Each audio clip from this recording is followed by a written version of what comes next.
What's up guys, welcome to the Sound Design channel. My name is La and today we're going to look at this lovely Chord synth which is based around Rezident track artifacts. Let's have a little listen.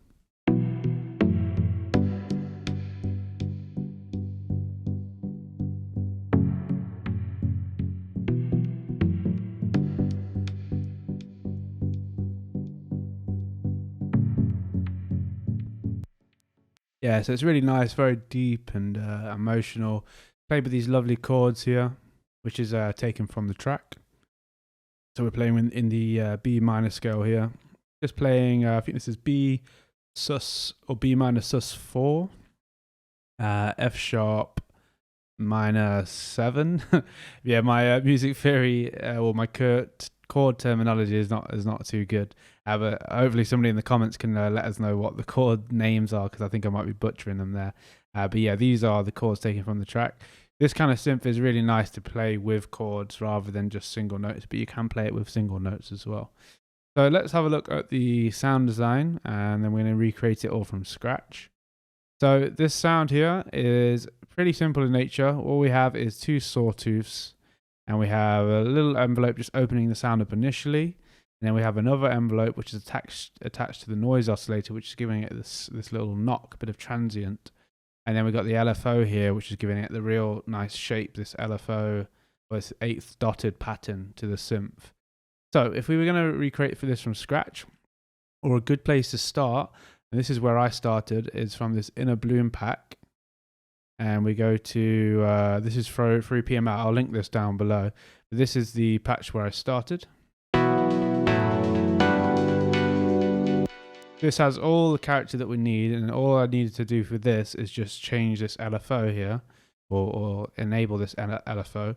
This LFO now is in this saw down shape, so I've moved it across here, this saw down, a bit like a saw here. And then if we go to dot, and then we put this over to 8th dotted, so 1/8 notes with the dots here. And then what's going to happen is if I'm going to put this onto the cutoff filter, bring it down. We don't want it to go crazy and open the cutoff too much. And then we just want to bring this filter down here. And there we go. That is the sound essentially. I also think I just took off the delay here and added a filter delay, and then some OTT and things like that. Alright guys, so let's make that sound from scratch. So I'll load up Serum here. Take off this processing here. Okay, cool. So here we are. I'll just take the MIDI. We have something to work with. Okay, so we first have a sawtooth here, and then we want to engage another sawtooth. But with this sawtooth, we're going to make it rounded, so it's a bit smoother. Got this saw rounded, and we can just change it there so it's not too round. And then we're going to engage some unison. Before we listen to these, let's just put the cutoff on so it's not too buzzy and loud. Bring it down. And just solo that one. So it's really nice like that. We want to bring this detune down because I can hear it's detuning. The two voices are detuning from each other. There we go, that's a lot cleaner. And what we want to do is have this one play an octave higher. There you go, very nice. And then what we can do is we can get it so that this envelope, this amp envelope, has this nice kind of, well, it kind of closes off eventually. We don't want it to play the whole time. There we go. Perfect. Okay, but then we need to get this nice shape, this kind of dotted pattern. So we just click dot here on this LFO section, and then we move this over to 1/8 dotted. You see here. And we can put it onto trigger, and then we put this LFO onto the cutoff filter and bring it down. The problem is that we don't have the right shape, so we just move this to saw down. It's like a sawtooth, saw down.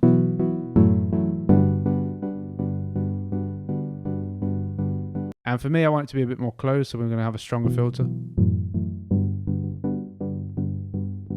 we'll add a bit of drive.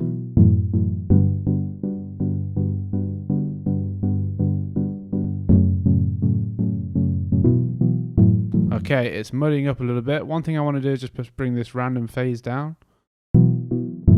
That's just going to make it so the sound is consistent and it starts the same every time. I'm going to make this LFO a little bit smoother. Well, it's just changing it a little bit. You can choose how you want this actually with a macro, which is what I did. So put a macro here, and then and that will just change the character of it quite nicely. The other thing we need to do is maybe just open it a little bit more and turn it down, because of the drive it's distorting a bit. There we go. Bit of resonance. Okay, so let's get some reverb on here. Just a little bit. With the reverb, we're going to bring this low cut up so we're not getting too much of the low frequencies. Open up the high frequencies a bit. Quite a bit of size, but then bring the decay down to a few seconds. Nice. So we're going to do some external stuff here to bring it out a bit more. So I'm going to use a OTT through Ableton. So it's just a multi-band compressor, which is doing extensive compression, or extensive upwards compression and downwards compression. This is upwards. This is downwards. And it's also boosting the volume quite a lot at the output. So this is going to be really strong effect. Like way too much. So we just bring it down. But what that does is it brings out the sound quite a lot. And we just control the bands of how much we want to let out. So this will be the low end here along the bottom. I want more mids. So I reduce the downwards compression on the mids. I actually want a bit more highs. Push this a bit more. Let's get an EQ so we can see what frequencies we have. Yeah, so for me, I would personally have the sub taken away. And then I would add a separate sub here myself. So I've got like a nice clean sub coming through. Because there's reverb on this sound, it's going to be pushed to the side quite a bit. And we just want like a nice mono sub to add along to this. But yeah, it's very simple to do. You guys could do that in your own time. But with this now, we're just going to add we'll add a filter delay. Yeah, spelt it wrong. Okay, so with this filter delay, what we want to do is just have it so that when the sound opens up a bit, we're going to get a little bit of a delay. So we're going to close off the L and R in the middle and just leave on the left and right separate so they're not joined together.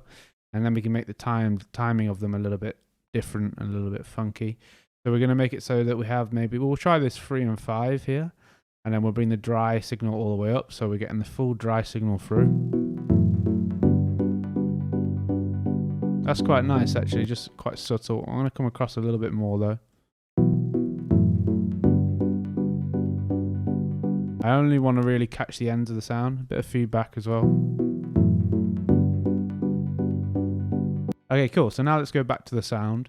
I'm going to apply a macro to the cutoff filter. And we can just increase this. And you can hear that the delay is opening a lot more when we open the sound up, which is nice. Call this filter.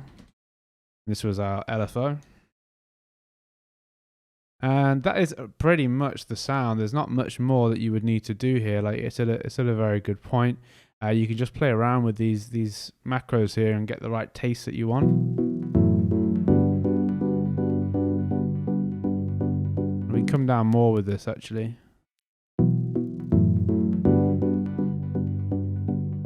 It's a lot more sharper like that. There it's a lot rounder. And it's just up to you. That's just up to your taste of how you want it to be. I might let in a little bit more high end. So this is going to be our lower part of the sound, like the lower mids, and this is representing the upper mids. And so for me, I want it to be a little bit more open in character. But if you don't and you want it to be a bit deeper, then you can just add in a bit more of this lower here. But yeah, that is the sound, guys. Yeah, I hope this was helpful for you guys. And if it was, let us know in the comments. I'm going to be covering some more really nice leads in melodic house and other genres, electronica and things like that. So make sure you subscribe so you don't miss out on any of our content. Thank you very much, guys. I'll catch you in the next video.